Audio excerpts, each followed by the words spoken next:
bonjour, Carl Lapierre aux équipements Lapierre. Ici, excusez-moi, je me suis pas endimanché. Là, on fait un petit film rapidement parce que mes amis du Bas-Saint-Laurent de Foremax m'ont demandé de trouver une solution l'année passée au PEP-test D5000, que les gars avaient de la misère à faire le PEP-test un peu. Puis à force d'y réfléchir, me gratter le cerveau, on a fini par trouver comment. Tout concentrateur, que ce soit une 5000 ou que ce soit un petit concentrateur à 5 ou 6 membranes, s'il y a un booster, une pompe de surpression, si on veut faire un bon PEP test, on ne peut pas se fier seulement à la haute pression pour la pression de notre PEP test. Il faut considérer la pression à l'entrée du booster. Sur une 5000, on appelle ça une pression intermédiaire. On l'a sur le cabinet ici. Si c'était une machine on avait ajouté un booster plus tard, il faudrait s'assurer d'avoir un cadran pression à l'entrée du booster. Une machine à un booster ou à 2 boosters, il faut la traiter comme étant plus qu'une machine parce qu'il y a plus qu'un stage de pression. Fait que cette machine-là, cet exemple-là, elle a un seul booster entre la 12e et la 13e membrane. Donc, ce que je vais faire, c'est que je vais faire 2 PEP tests. Je vais faire 2 références. Une référence en utilisant la pression intermédiaire, la pression à l'entrée du booster, pour les 12 premières membranes. Et, je vais faire ma référence pour ça, et une référence pour les 5 dernières membranes, de la 13 à 18, qui sont après le booster. Là, je vais me fier à la haute pression, parce qu'on veut toujours se fier à la pression à la sortie de la dernière membrane qu'on teste.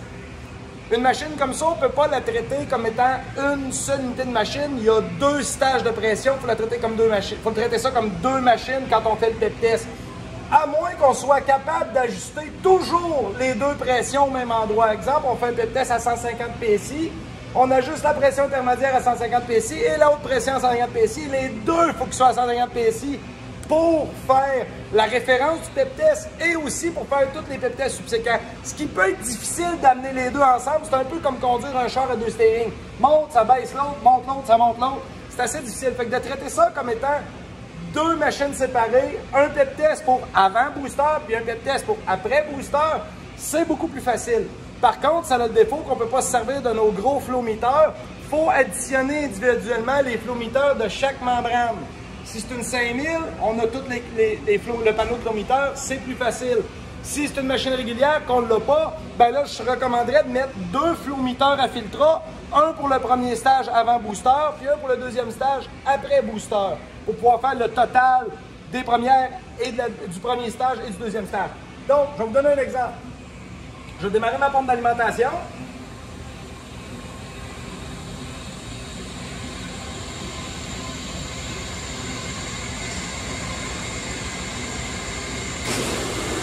OK?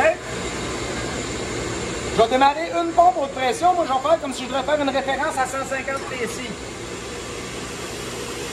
Là, on ne peut pas vraiment se fier à nos flowmeters parce que c'est pas des membranes qu'il y a dedans, c'est des tubes avec des valves. Faut pas oublier que c'est une machine qui est sur le test. Mais quand même, vous voyez que là, je suis à 150 PSI ou presque sur la haute pression. Je peux l'influencer en jouant avec ma valve de concentré, en passant la valeur du concentré ici ne vaut rien pour le PEP test. Il y en a qui disent qu'il faut absolument que ça soit à 1 ou à 0.5. Ça vaut rien. Ce qui vaut, c'est la pression et les débits de filtrat et la température. C'est tout ce qui compte pour le test. Fait que si j'ajuste ma haute pression à 150 PSI, vous voyez que mon booster est à 140. Fait que là, si je baisse la pression du booster, si je serre ça pour monter à 150, là ici, je suis rendu à 160.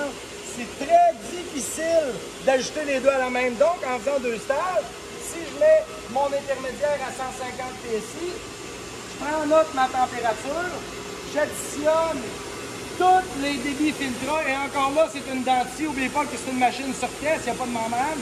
J'additionne tous les flowmeters, aller jusqu'à mon booster, je fais le total, je corrige avec le facteur de correction en température, ça me donne ma référence pour mon premier stage.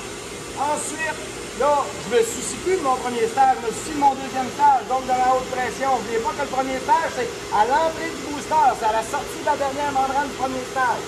Maintenant, je vais être à 150 PSI ici.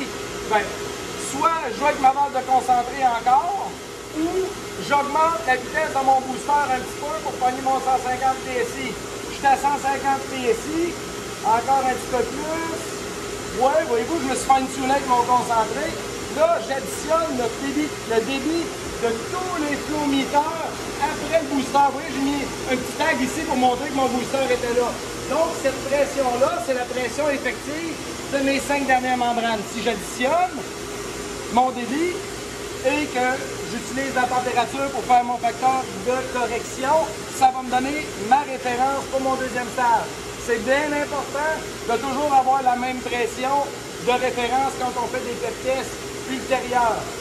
De cette manière-là, si j'avais un troisième stage parce que j'avais un deuxième booster, je ferais la même chose. J'aurais un autre cadran de pression en avant du booster, je ferais un pep test pour ce stage-là aussi, une référence, et après quoi, quand je vais faire mes pep tests, vous voyez, c'est pas bien dur. Je viens de partir ma machine, hop, j'ai ma pression à l'entrée du booster est trop basse, je diminue la vitesse du booster, il m'en manque encore un peu. Je ferme mon concentrat, 150 PSI, additionne, prends ça en là, OK? Mon deuxième pep test, à la sortie de la machine, baisse le pelle, mon booster, il en manque, non, on a juste fait que le concentré, 150 PSI, j'additionne mes dernières membranes, je fais ma correction de température pour mon pep test, et puis hop, mon pep test est effectivement terminé. Merci.